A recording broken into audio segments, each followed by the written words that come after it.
Greetings, my friends. You are listening to the Canned Air podcast. Yes, at podcast providers near you and far away. After all, it is the internet, so just listen and join us next week for another Canned Air podcast. I know the shadow will.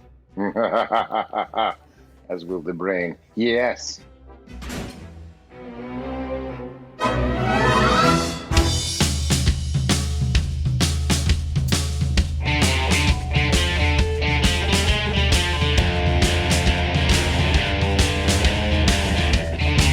Everyone, and welcome to another episode of Canned Air, your tribute to pop culture. I am Jeremy Colley. I am Jack Doherty. And I am Randy Hardenbrook. And we've got another special episode for you guys this week, and I'm excited. Boy, I don't know how to contain my excitement. It was so awesome to get to talk with this week's guest. He's done so many voices over the years, some of which you have probably heard and don't even know. But I mean, he's been the voice of Yosemite Sam before, Pepe Le Pew in Space Jam. He was Toucan Sam from Fruit Loops. Follow your nose, that voice. Dizzy Devil in Tiny Toons. Spectre, Gadget, Chief Quimby. He's been Dr. Doom, Mr. Freeze, Dr. Strange. Holy cow. And he's also, this is one I didn't know until I was just looking yesterday, in Captain Planet and the Planeteers. He was both Verminius Scum and Duke Nukem. That blew my mind. Duke Nukem? Yeah. Was that a name in Captain Planet? It was. Okay. I had to step back, too, because I was like, well, hang on a minute. Not that Duke Nukem. Not that Duke Nukem. But yes, Duke Nukem indeed. But he's probably best known for his portrayals as Egon Spengler in the real Ghostbusters, the tons of characters he did in Futurama, Kif Kroker, Donbot, Clamps, Morbo, Hedonismbot, who else? Lrrr from Omicron Persei 8. Yeah. Just to name a few, there's been so many. Most famously known as the Brain from Pinky and the Brain. We get the amazing opportunity to talk with Maurice LaMarche today. And we just had a great time talking with him. And it's just so incredible when these people say yes. Yeah, you know, it never ceases to be surreal. And this was one request that when we sent out, I was like, no, we'll never get this guy. I would love to have him on, but man, probably not. But you know, you still got to try. And boy, I'm glad we did because, again, beside myself after this conversation. Yeah. But before we let you guys hear it, don't forget to find us on Twitter at CannedAirPod and on Instagram at canned_air. If you like what we're doing, want to show some support, head over to CannedAirPodcast.com, hit that Patreon button. You can become a patron. At $5 level, you get access to the Canned Air Patreon pod, which has been getting better over the years, if you ask me. I have a lot of fun doing it, and I'm excited for this month's episode. And then past that, the $10 tier, we have special projects like Canned Air Radio Theater. What else? There's Canned Classics. The Traumatic episode. The Comic Vaults. All kinds of stuff. So, again, head over to our website, CannedAirPodcast.com. That Patreon button there to support us. There's also a merch page there. And if you want to support us but don't have money, then just leave us a review on your podcast player of choice. It helps more than you know. Gentlemen, what am I forgetting? We are proud members of the Evergreen Podcast Network. Yes. Check us out and all the other great shows at evergreenpodcast.com. Yes, please do. There are a lot of great shows on there.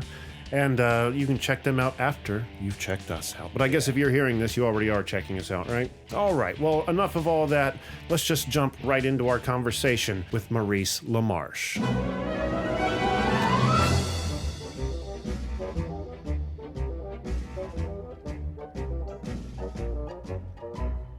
Maurice, I want to thank you so much for taking time to be on the show. It's truly an honor to have you here, man. Thank you. Well, it really is a pleasure. Thank you so very much, Jeremy, for having me on. Yes. So how's your day going so far? I hope the weather is holding up better for you over there than it is for us over here in Ohio. Well, I would almost have to. I don't mean that in any kind of snide way, but what I'm reading about what's going on all across the country, my goodness, you were cyclone bombed, and now you're being bomb cycloned. I mean, it just never stops. Yeah. And it's all part of my latest plan to take over the world.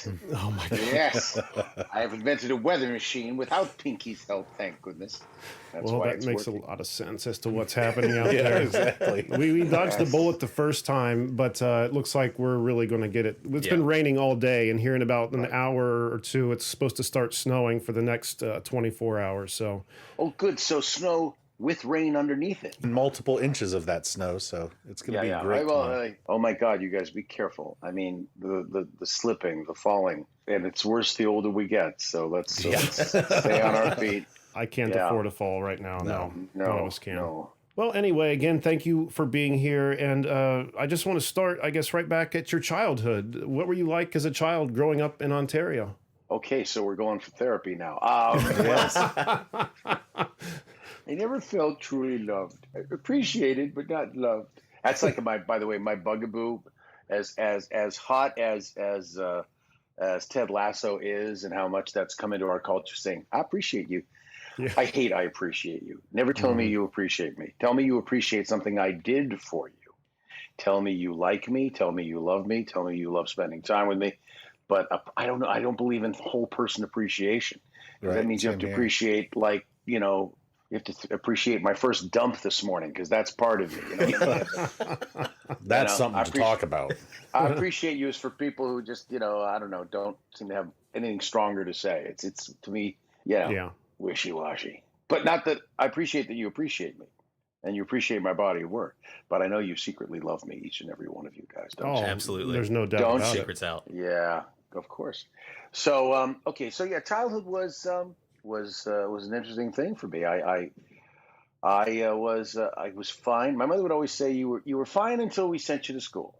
I was a very apparently very open child, very loving. And then there was one incident in my early childhood where I was bitten on the face by a mentally challenged boy who was much older. I think I was about 2 or 3. I don't remember it, but my mother told me, you changed that day and you withdrew into yourself. And I know to this day, I can't stand the idea of being bitten, whether it's a love bite, anything like that. I get nauseous at being bitten. Is this going a little deeper than you guys wanted to? Too fucking bad. I've just never heard that yet. Wow. So, I actually will begin to retch if I'm bitten. So it must have impacted me deeply.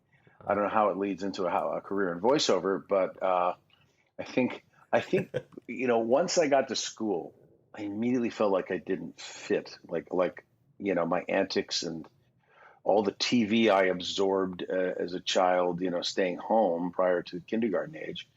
I just began to perform that for my friends because I thought that's how you make friends.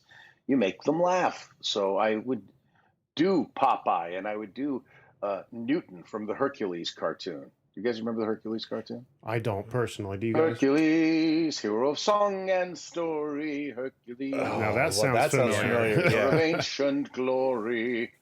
Iron in his thighs. What a nice surprise. No, I'm kidding. I stole that from Howie Mandel, just in case he's... I doubt he's listening. Well, you never know. You never know. This is true. So I am... So I thought that was the way to make friends, and that was really a way to get sent to the school psychologist. So that's what happened. They wondered what was wrong with me, and I was really just trying to get people to like me. And I never quite got. I didn't get till much later in life, in years of therapy, that people might like me for me, and what I have to say, and what I think, and what I feel, and how I might be of support and them of support to me. That didn't come till years later. I just thought it was all about performing. So I would do goofy voices and goofy shit all through school until I got to high school, where I finally made it work for me. Because the first variety night, I stepped out on stage in the 10th grade and did a little 3-minute stand-up act. It was like a fake Ed Sullivan show that my friend Steve Barton wrote for me. Steve Barton and Harry Van Bommel. And it was like I just played all the parts in an Ed Sullivan show segment and got a standing ovation. Awesome.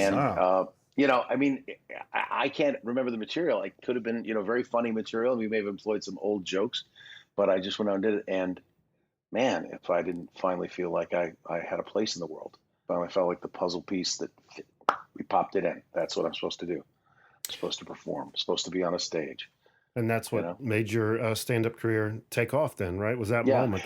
Well, no, it was the beginning of it. But I mean, other than that, childhood was fairly miserable. I was a poor student, just to finish up there. I was a very poor student because I was not focused on the work. I was only focused on my next opportunity to get a laugh. It seemed to be my raison d'etre, if I may employ my fake French-Canadian accent, because I actually don't speak a word of French, but it was spoken around me all the time, so I know how to say things like raison d'etre and sound very authentic. Is to just make people laugh. So yeah, I wasn't a great student. Didn't have a big attention span. Probably would have diagnosed ADD. Not ADHD. The H was always missing. I was never a terribly active child, but certainly, just always looking off to the stars was this one, and that's what I was always looking out the window, wondering what was going on out there. Sure. And all of that. Not uncommon for performers, but that first time on stage, that let me know that that's what I wanted to do. And then the question became how, and we didn't have a comedy club in Toronto yet. So I went down to the Sacred Store. It just started playing in my ears. I went down to the Improv in New York. I had a cousin who lived in Manhattan. And the plan was that if I could get made regular at the Improv, I could stay with her and her husband for a couple of months until I started scraping together enough money for my own little, place. And in that line, and this is really up for me because of what's happened lately in the world of comedy. In that line on September 4th, 1977, the guy in front of me was Bob Saget and his wife, his then girlfriend, soon to be wife Sherry. And Saget and I struck up a friendship. I mean, they made you stand there from like 1 o'clock till 5 o'clock when they gave you your number of the order at which you go on stage, and then you go off and get some food and come back at 7 for open mic night. And that was the beginning of a very long friendship. Bob was one of the first people. He was the second person to greet me in Los Angeles. Howie Mandel picked me up at the airport and dropped me at my hotel, and Bob immediately came to my hotel and took me for the very first sushi I ever had in my life. This was in June of 1980. No, March of 1980. It was the exploratory mission. And that's the one where I went to look for the apartment. Bypassed New York completely. Bob and I both had decent sets, but not like brilliant sets. And so he and Sherry gave me a ride back to my hotel. And, we were like, we're going to keep at it, right, man? Yeah, right. Okay. And every time Bob and I saw each other from that day till the last time I saw him, which was just before the lockdown, we wouldn't say, hey, Bob, or hey, Maurice. We'd just go, first night in comedy. First night in comedy. First night in comedy. That was our name, First Night in Comedy. So, just Bob has been incredibly supportive of me. And, it's very up for me how much it's hitting me that I'll never see him again. Even though our paths diverged, he became host of America's Funniest Home Videos and Full House. So his world was TV on camera. I diverged from stand-up into voiceover. And, that occurs in a completely different universe and space. So we'd only bump into each other at restaurants and stuff like that. So, but it was always warm. It was always great. Good guy. I'm so sorry for your loss. How horrible. Thanks, man. Thank you. It's his family my heart really goes out to. Sure.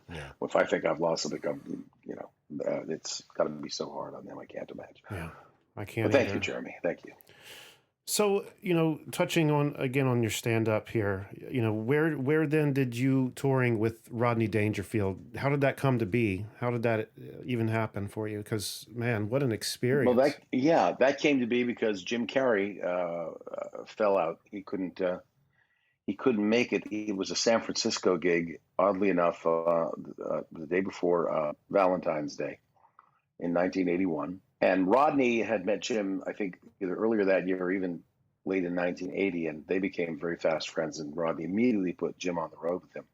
But I can't remember whether Jim just couldn't get into the country because he was still based out of Toronto, but he was not available for that date. So we had the same manager at that time, a guy named David Holliff, and so he offered me up to as a backup for Jim, and I just had to get my ass to San Francisco in 2 hours, which I did. I'd lucky to find a flight, and I played this theater in the round just outside of San Francisco with Rodney, and he really dug it. He had one thing. He said, "Man, just do me a favor. I know you're an impressionist, man. All right, don't do me. Okay, when you go out there, don't do me, because they're already waiting for me. If you do me, it takes some of the shine off. All right, you're a good kid. All right, I want to watch your act. Okay, Maurice." And so I went out, and I did 2 shows with him. I did a 7 o'clock and a 10 o'clock show with him at that venue. And he remembered me. So when Jim's career started getting busy, he was doing a sitcom called Duck Factory. I slid into that spot and began touring with Rodney. And that was just an education, an education in craft and timing. Rodney rarely deviated from his act.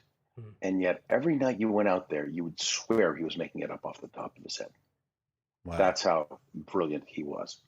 That it was just, these were just funny thoughts occurring to him. Miserable, but funny thoughts. Miserable to him, funny to us. And, it was really, really great. And he was Rodney had a penchant for, he said, "Man, when I started, it was shit clubs, real shit clubs." He had a joke. He said, "The kind of clubs I started out in, it was like Luigi's Dancing in Squingy, okay?" And, it was like, he said, I don't want that for any of my guys who open for me. So I remember one night I went out, it was Latham, New York, and my name wasn't on the billboard. And the billboard was like on this Jetsons, spike that went up almost beyond the clouds. And then there was the billboard, because you had to see it from the highway. Right. And he went ballistic that my name was not on the billboard. So I kept going, "Oh, no, it's okay. It's okay. I'm from Canada. It's all right. Just, stencil welcome on my forehead, or, you just walk all over, to the theater owners." Right. And he said, "No, man, it's not okay." And he ended up refusing to go on until my name was added to the marquee. Wow. And his road manager, Fitz, came and got me, said, "Take a look at this." And we went out the side door and opened up that, metal door and looked out. And there was a guy, sure enough, way the hell up there on a cherry picker, risking his life. M-A-U.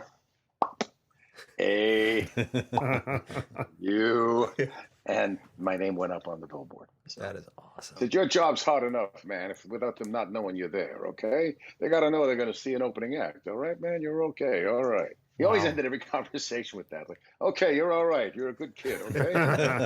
That's classy, though, of him. Yeah, a little bit of approval, He was very good to young comedians. It was so fortuitous that he hosted the 9th annual Young Comedian Special, and HBO loved what he did so much they gave him 2 more specials that were just the Rodney Dangerfield specials. And he brought on Seinfeld and Jim and Andrew Dice Clay in those second specials, gave Sam a second shot.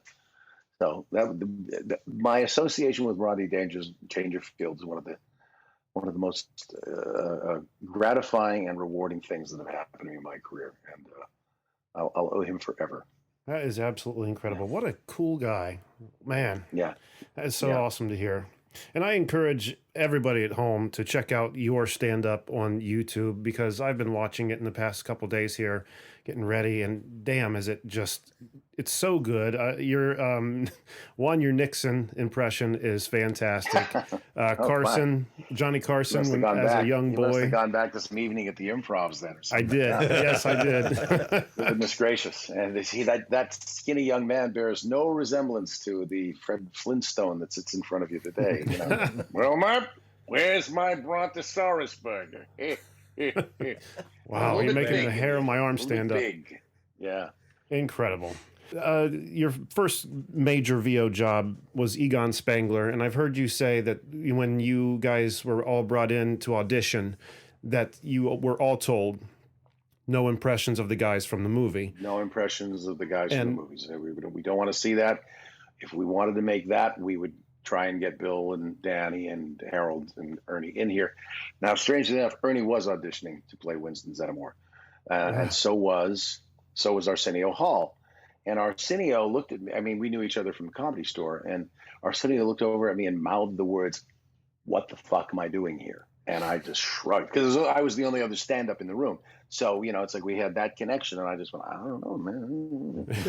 So Arsenio booked it, and I don't know whether it was just that he came across in animation, in voiceover, a little hotter, a little more.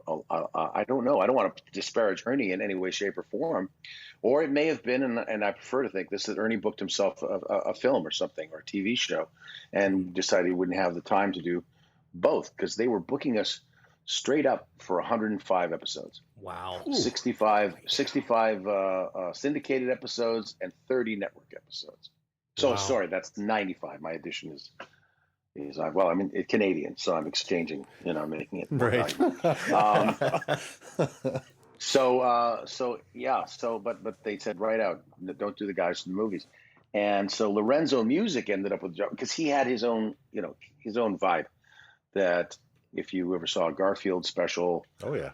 or an old episode of Rhoda where he played Carlton, your doorman, he just had his own persona, and he just brought that to his Venkman. And then Frank Welker just did the closest thing to Frank Welker's natural speaking voice I've ever heard him do, even more than Freddie. So he was just him. And I got in the booth, looked at that, and I'm lucky that I didn't see that he was blonde. I just thought they hadn't filled in his hair. So I thought they'd drawn a pretty good rendition of Harold Ramis.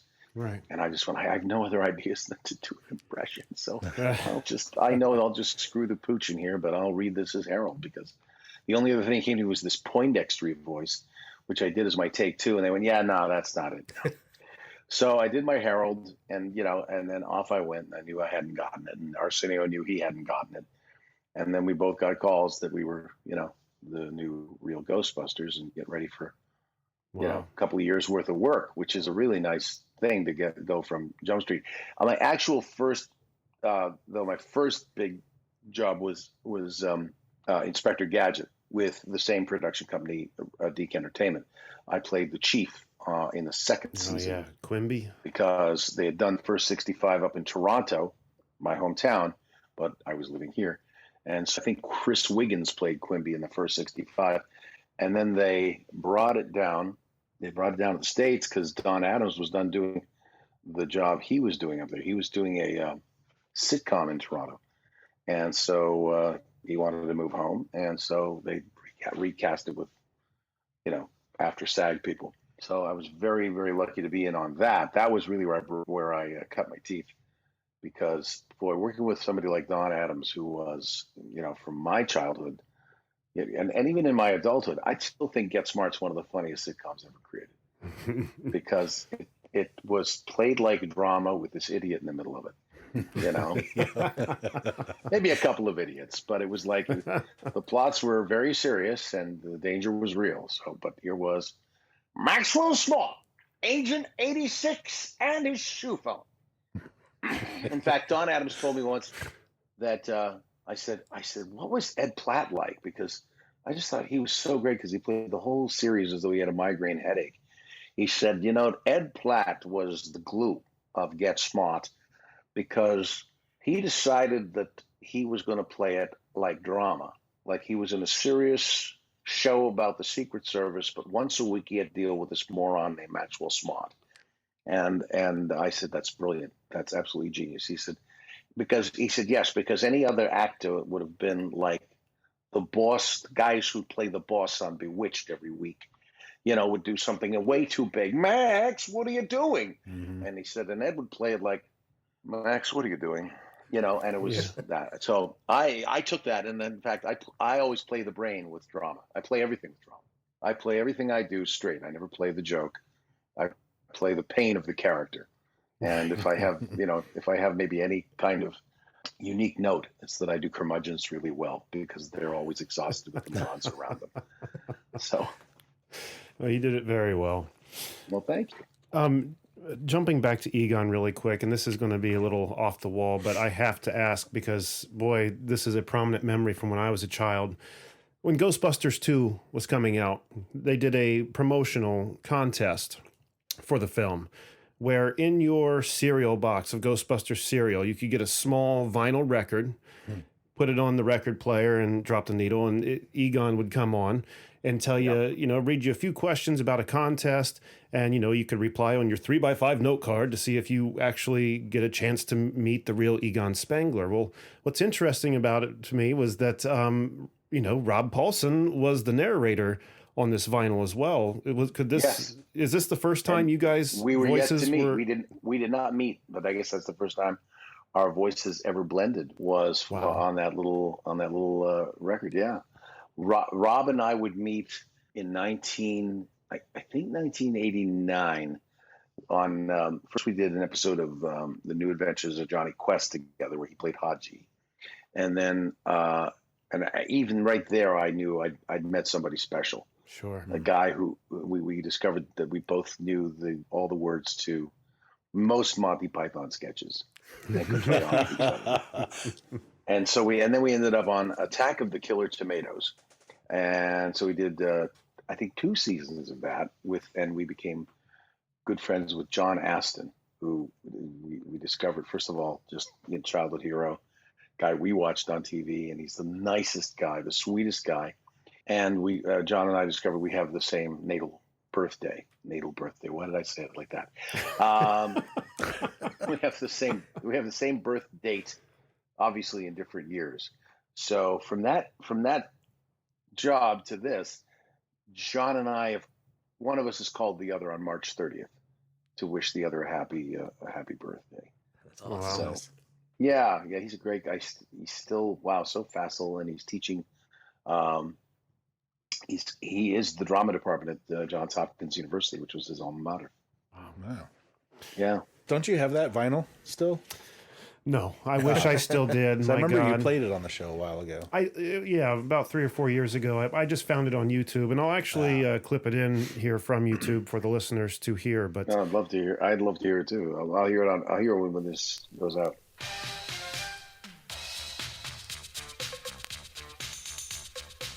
Welcome to the new Ghostbusters movie mystery. In just a moment, you'll get a chance to meet Egon Spengler, the brave, courageous hero from the Ghostbusters movies. Now, kids, answer the 3 questions that Egon will ask you later on this record, and you could be eligible to win one of the 2 grand prizes in the new Ghostbusters movie mystery sweepstakes. And right now, I take great pride in introducing Egon Spengler. Hello, Ghostbusters fans. Have you been looking out for ghosts lately? Great. Now you have a chance to be an honorary member of the Ghostbusters team. You can win a trip to Hollywood for you and your family and meet me, Dr. Egon Spengler. How lucky can you get? Haha. Well, it could be worse. You could be meeting Slimer. Now here's a tip. Clues to the mystery questions are contained in the new Ghostbusters movie. If you haven't seen it yet, make plans to go right away. It's great. You've never seen ghosts like the ones in this movie. Everyone thinks the Ghostbusters are beaten, but you know better, don't you? We're back, and we're better than ever. Especially me, the brilliant Dr. Egon Spengler, with twice the know-how and twice the particle power. Ha ha ha. Now remember, everyone, if there's something wrong in your neighborhood, who you gonna call? Now, Egon will ask you some fun questions about the new Ghostbusters movie. Question number 1. In what city does the new Ghostbusters movie take place? Number 2. What lurks beneath the city and is the Ghostbusters' biggest bust? And question number 3. What must people do to ward off this evil? Okay, is everybody ready to enter the sweepstakes? Mail a 3x5 card with your answers, your name, age, and address, including zip code and your telephone number, to the new Ghostbusters Movie Mystery Sweepstakes, P.O. Box 4029, Beverly Hills, California, 90213 4029. The more you enter, the more chances you have to win. Only 1 entry per envelope, please. See details and official rules on specially marked boxes of new Ghostbusters, Cookie Crisp, and Dinosaurs brand cereals. There are 2 versions of the record, so collect them both. See you at the movies, kids.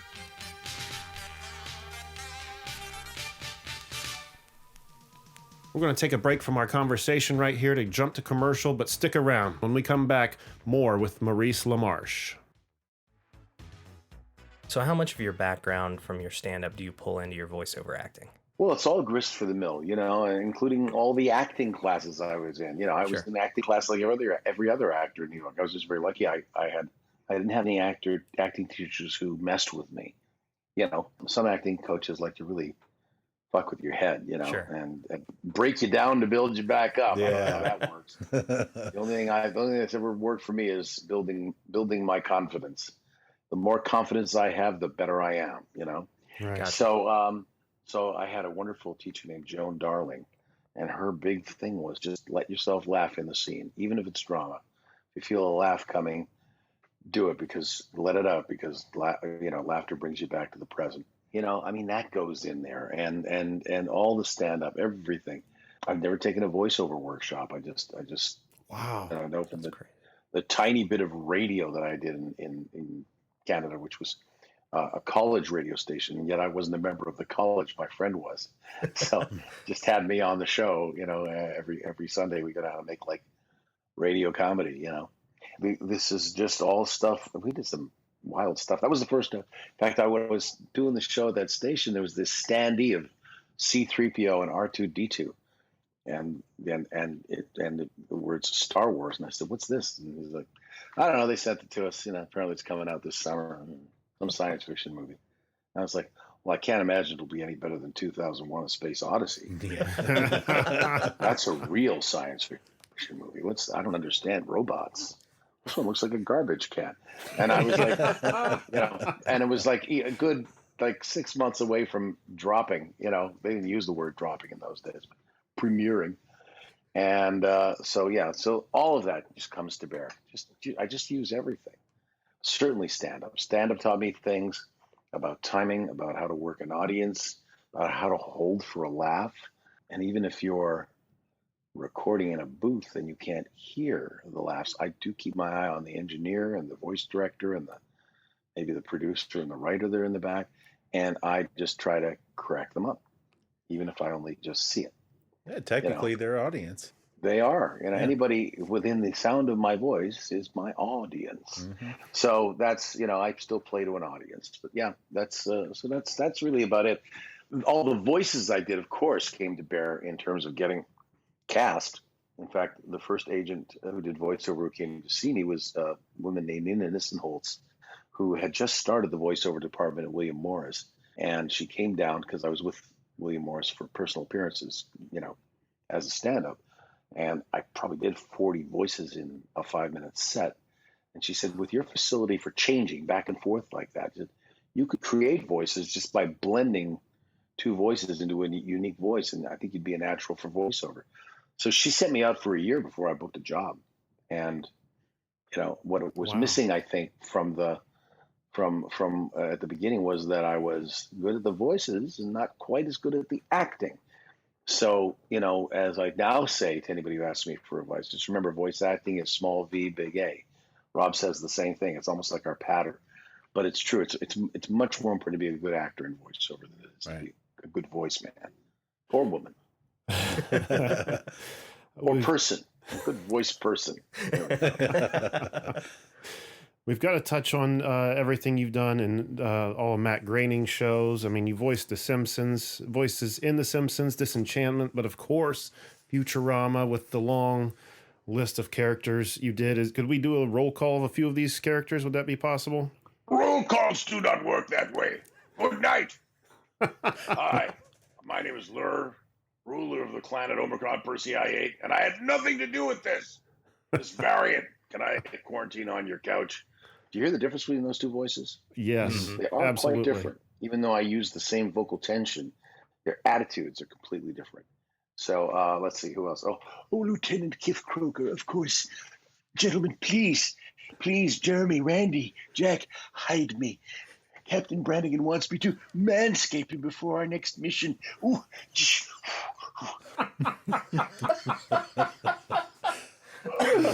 Gentlemen, this is a very special day for you because you've got me, Calculon, on your show. And so, who's that singing your new theme song? It's Calculon, Calculon, Calculon. Yeah, that's free acting for you. Nice. Oh, that's amazing. Oh my! Oh, can you just tell us a little bit about your time on Futurama? Because my God, Oh dear boy, I apologize for nothing. The time on Futurama was phenomenal, and we've gotten canceled and resurrected and canceled and resurrected again, and I wouldn't be at all surprised if somehow or another we get another shot at it before Billy West turns 80. But because it just fits. So, but I mean, it's truly, when you're working with certified geniuses, starting with Matt Groening, whom I believe is a genius, a true genius, who sees life through a slightly different prism, one that we can still, see through if he allows us to peek through it, through his work. But that's the privilege. And then everybody who writes for the show, Harvard Lampoon veterans, people with science degrees who decided, I don't want to be a scientist, I want to write comedy. I mean, Bill Odenkirk, Bob's brother, got his PhD in chemistry. Wow. And called Bob the next day and said, I don't want to do this. Can you help me get some meetings in Hollywood? And and then he brought him on board to write his show, and then he ended up on Simpsons and then Futurama, and now he's writing on our new season of Disenchantment.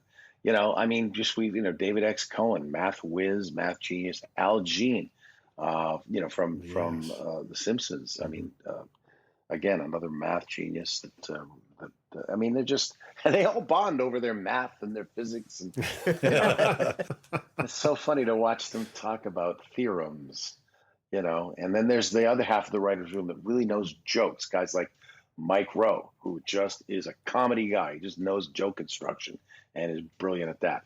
So, I mean, to get to work with people who, I revere for their comedic minds. I mean, they're just, listen, I respect anybody who can sit down at a computer and pound out a script, because I've yet been able to do it. I've taken a shot once or twice, but that's hard work. Writing is hard.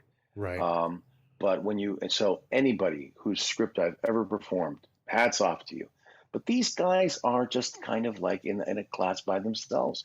So I've gotten to write with this level of work and perform the work of this level of TV writers on The Simpsons, on Futurama, Disenchantment, The Critic, which to me is the underrated show of all time. Now there's a show that I wish we could do again. That was a good show. Even though it was so good, and John Lovitz is so genius as that guy. We loved him, even though he was a little obnoxious. You couldn't help but get with Jay Sherman and be on his side, and that's all due to John and Mike and Al creating such a great character, and Jim Brooks, shepherding the whole thing and being at the head of that.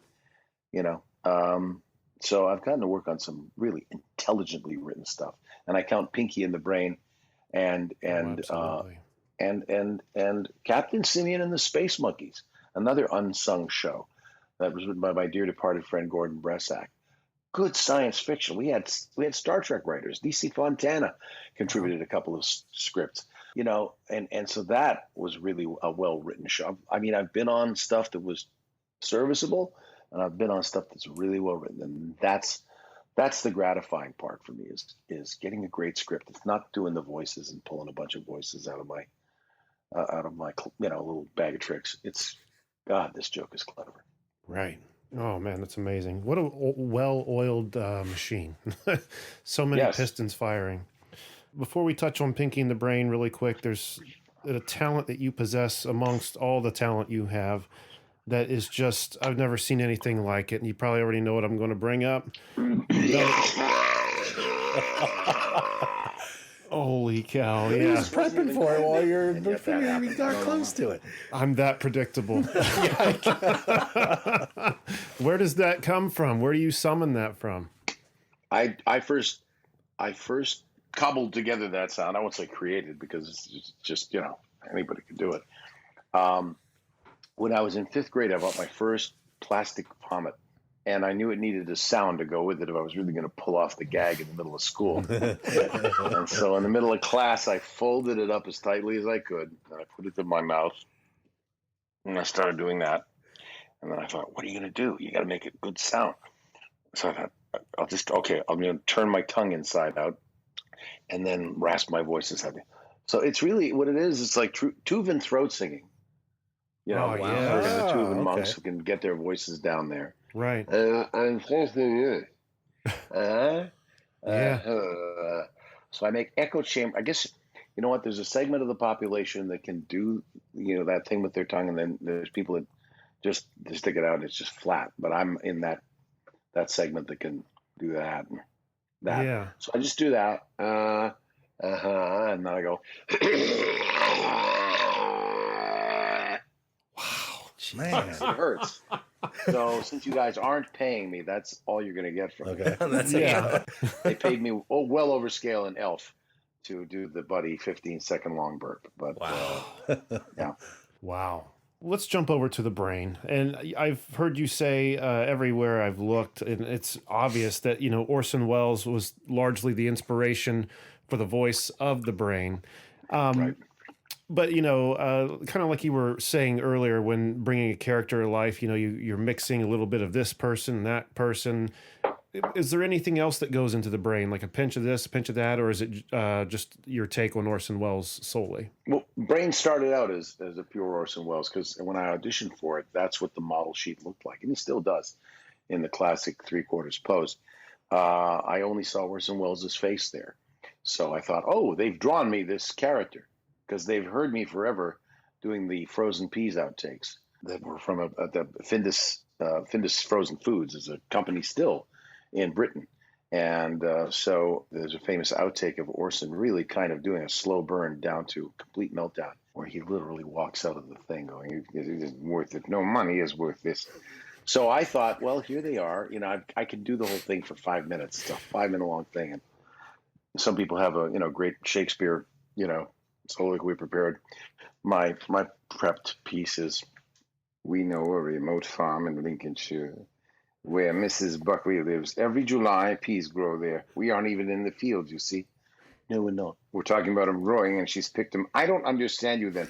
What must be over for July? When we get out of that snowy field. But I was out. We were on to a can of peas, a big dish of peas when I say July. You are? Yes, always. I'm always past that. That's about when I say July. Could you emphasize a bit in July? Why, that doesn't make any sense. Sorry. There's no known way of saying an English sentence in which you begin a sentence within and emphasize it. Get me a jury and show me how you can say in July, and I'll go down on you. So anyway, that's my little audition. So that's where Brain came from. That's what I learned. I didn't memorize the cuckoo clocks bit, the cuckoo clock monologue from The Third Man. No, I've got that in my quiver. So anyway, I saw that. I did Wells. They liked it. And then about episode 3, Andre Romano said, it's too flat. It's all low. There's no high for it to go to. You got to figure out a way to put some highs in there. It's not going to be interesting to listen to. So I thought Vincent Price. So I figured in just a little Vincent Price. There it is. without the little which I do use for Oddball in Disenchantment. Oddball is a pure Vincent Price impression with just a bit of Kif's put upon this and sighing, etc. But so I just mixed in as Niles Crane would say, a soupçon of Vincent Price for the high end of Brain, and that became Brain. But he's still, like, I would say, 70% Orson Welles. Sure. People hear Peter Lorre in there, and I don't hear it at all, and I'm not aware of doing it. First of all, Peter Lorre is an accented voice, and I don't do Brain with anything but a sort of mid-Atlantic Wisconsin accent. If you could put Wisconsin in the middle of the Atlantic. And I don't know that I want to do that. Well, maybe, I don't know. So that's where Brain comes from. And with Animaniacs returning to Hulu, the show, it still is the exact same show. It still caters to that children audience, but it also grew with its original fan base. there's a lot more adult thing. There's things in there kids are going to miss, like a lot of Trump jokes and stuff. Just as an example, did you notice any big difference in your performance as Brain coming back this time around, or is it just the same experience all the way around? No, I noticed the Brain is a little. Well, first of all, we've all aged 20 years, so I know in my case my voice is lower, and which lent itself to being Orson Welles, but also. We, in the reality of the show, we don't deny that the characters have been around for 20 years.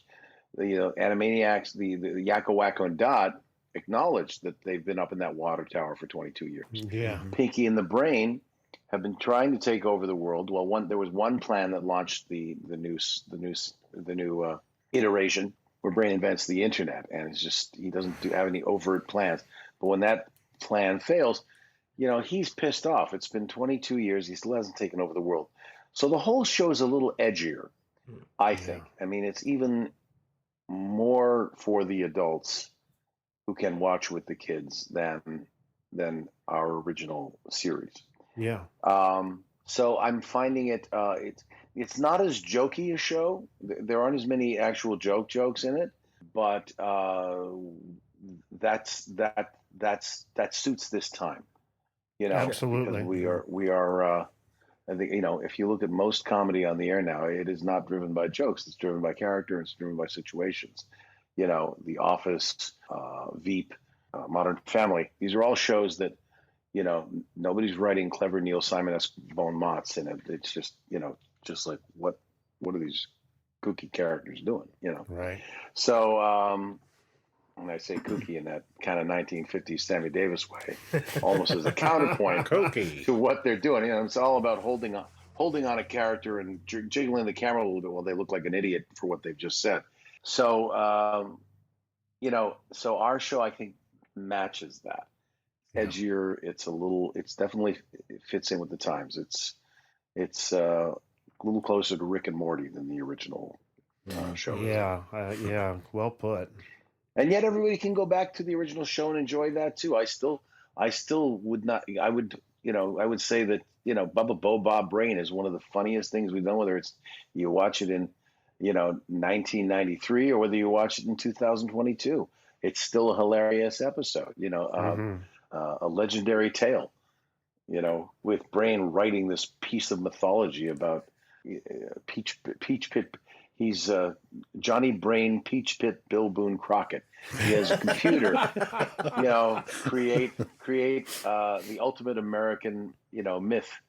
And, I think that's a drop dead funny episode, Oh, so, of course. Yeah, but I mean, the one where Brain creates a robot son, and gets to sing a song called Bonding, it was kind of heartbreaking. And it was also, but there was a danger to the episode, There's a lot more threat of death, right? That which I guess, hey, guess what we've been over the last 2 years under the threat of death. Yeah, so it works. Damn it. Well, incredible, and thank you so much for taking this time. Before we let you go, though, Kemma, I believe, sent you over a PDF of some movie lines. Oh, let me look. She probably did. Okay. And yet, let me take a peek. And while you're looking, I'll just explain to the listeners, we've done this in the past with Rob Paulsen and Larry Kenny, where we'll send some famous movie lines over to Maurice here, and he'll read them in the voices of some of his characters, if you got it. Yes, here it is. All right, yes. Wonderful. Okay. And the first one being Cole Sears, which is Haley Joel Osment's character from The Sixth Sense, as read by Egon Spengler, if that's something you wouldn't mind doing, Maurice. I want to tell you my secret now. I see dead people walking around like regular people, and not like Slimer. They don't see each other. They only see what they want to see. They don't know they're dead. But I see them all the time. They're everywhere.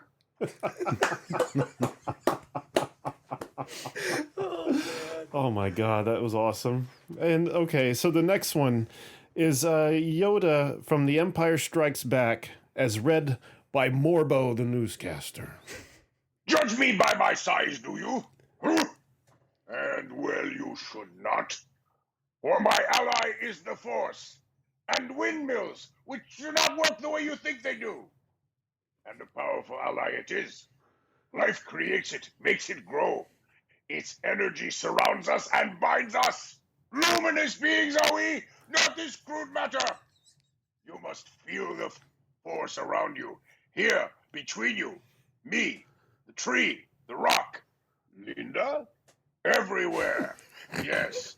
Even between the land and the ship. Oh, man. Wow. I think Luke would have got his shit together a lot quicker had that been the speech. Wow. Okay, and then the last one.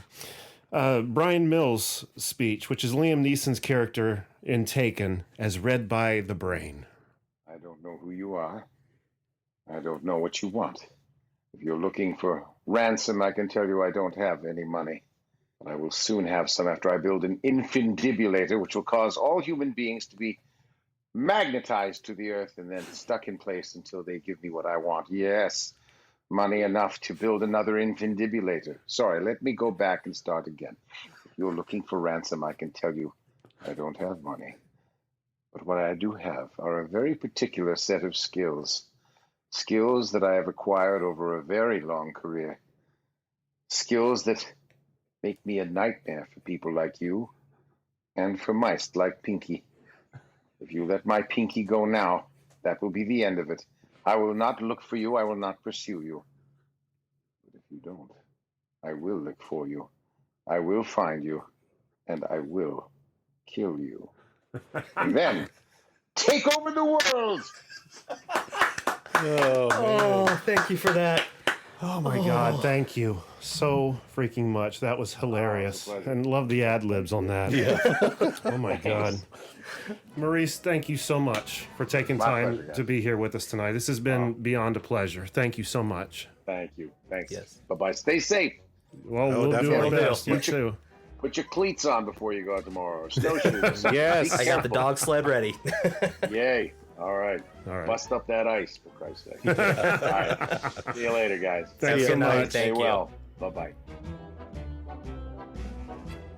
All right, everyone, and there it was, our conversation with Maurice LaMarche. My God, I want to thank him so much, one, for humoring us and reading those lines, because that never gets old, especially when they ad-lib like he did. Yeah. You know, Makes it their own. Makes it their own, exactly. So big thanks to him. And ladies and gentlemen, be sure to go check out Maurice LaMarche on Twitter at Maurice LaMarche and on Instagram at Maurice_LaMarche. And look at some of his stand-up on YouTube, because it is really funny.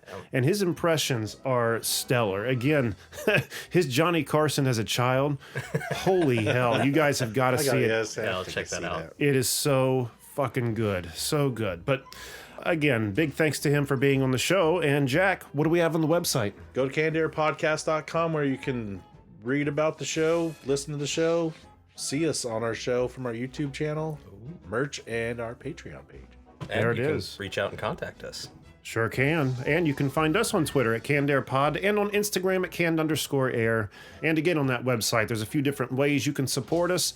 One, our merch tab, and second, our Patreon link, where for $5 or $10 a month gets you access to material that the normies aren't getting, people. The Canned Air Patreon pod, the Comic Vault, the Traumatic episode, the episode that went horribly wrong, the Canned Classics, all kinds of stuff on there, and that catalog just keeps growing month to month. It's well worth your money. I sure hope so. I'd like to think so. Anything else, gentlemen? Again, check us out on evergreenpodcast.com. Yes, sir. Please do that. And I think that's going to do it for this week's episode. So until next time, I am Jeremy Colley. I am Jack Doherty. And I'm Randy Hardenbrook. Thanks so much for listening, everyone, and be excellent to each other.